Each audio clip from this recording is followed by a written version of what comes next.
Hi hello ನಮಸ್ಕಾರ. ನಾನು mister ಮಧು ಮಾತಾಡ್ತಿರೋದು.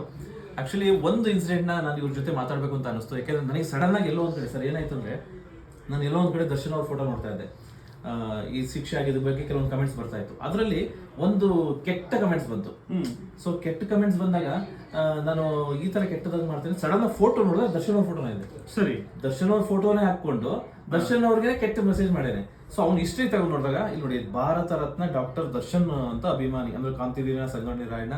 ನನ್ನ ಪೇಜ್ ತೋರಿಸ್ತೀನಿ ಅವ್ರಿಗೂ, ನೀವು ನೋಡ್ಬಿಡಿ. ನಾನು ಅವ್ರಿಗೆ ಆಮೇಲೆ ಇಮೇಜ್ ಹಾಕ್ತೀನಿ ನೋಡಿ. ಕ್ರಾಂತಿವೀರ ರಾಯಣ್ಣ ಅಂತ ಇದಾಕೊಂಡು ದರ್ಶನ್ ಅವರ ಫೋಟೋ ಹಾಕೊಂಡು ಭಾರತ ರತ್ನ ಡಾಕ್ಟರ್ ದರ್ಶನ್ ಇದು ಪ್ರೊಫೈಲ್ ನೇಮು, ಅದು ಅಕೌಂಟ್ ನೇಮು.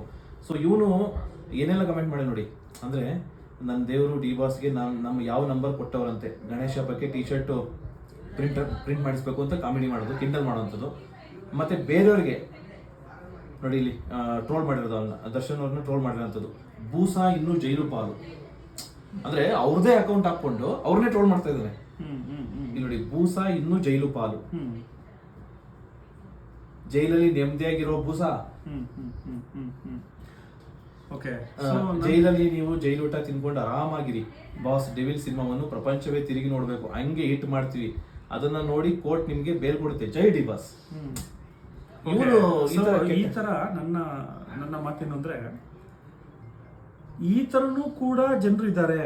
ಅಂದ್ರೆ ದರ್ಶನ್ ಅವರು ಪಾಪ ಅವ್ರ ಸಂಕಟ ಅವ್ರಿಗೆ, ಅವ್ರ ಕಷ್ಟ ಅವ್ರಿಗೆ, ಅವ್ರ ಅಭಿಮಾನಿ ರೀತಿಯ ಪೇಜನ್ನು ಒಂದು ಕ್ರಿಯೇಟ್ ಮಾಡಿ ಅವ್ರಿಗೆ ಸಪೋರ್ಟ್ ರೀತಿ ಮಾಡಿ, ತಿರ್ಗಾ ಅವ್ರ ಬಗ್ಗೆನೇ ಇನ್ನೊಂದು ಕಡೆ ಪೇಜ್ಗಳಲ್ಲಿ ಕೆಟ್ಟದಾಗಿ ಮಾತಾಡಿ ಅವರ ಸಂತೋಷ, ಅವ್ರ ಜೈಲು ಹೋಗೋ ಸಂತೋಷವನ್ನು ವ್ಯಕ್ತಪಡಿಸುವಂಥ ಈ ಮಹಾನ್ ಭಾವ ಇವ್ರಿಗೂ ಕೂಡ ಒಂದಿನ ಕರ್ಮ ಕಾಡುತ್ತೆ.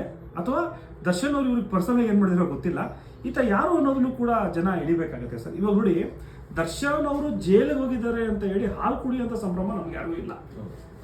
ಕಾನೂನ ಬೇಕಾದ್ರೆ ಮಾತಾಡೋಣ, ಅಯ್ಯೋ ಹೌದಾ ಹಿಂಗಂತ ಇದು ಫೀಲಿಂಗ್, ಅಯ್ಯೋ ಹೌದಾ ಅಂತ ಅಷ್ಟೇ, ಸಪೋರ್ಟ್ ಮಾಡಲ್ಲ. ಬಟ್ ಇವ್ರು ಮಾಡ್ತಿರೋಂಥ ಕೆಲಸ ಯಾವುದು?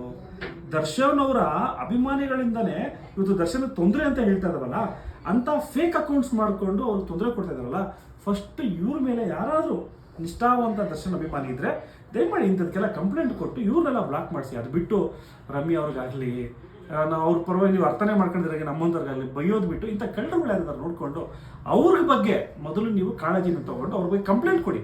ಬೇರೆ ನೀವು ಇನ್ನೊಬ್ಬ ದರ್ಶನ್ ಅವ್ರ ಥರ ನೀವು ಏನು ಮಾಡಕ್ಕೆ ಹೋಗ್ಬೇಡಿ, ಕಾನೂನು ರೀತಿಯಲ್ಲಿ ಅವ್ರು ಕ್ರಮ ತಗೊಳ್ಳಿ ಅಂತ ಕೇಳಕ್ಕೆ ಇಷ್ಟಪಡ್ತೀನಿ. ಇದನ್ನ ನೋಡೋದು ನನಗೆ ಇನ್ನೊಂದು ಐಡಿಯಾ ಬಂತು.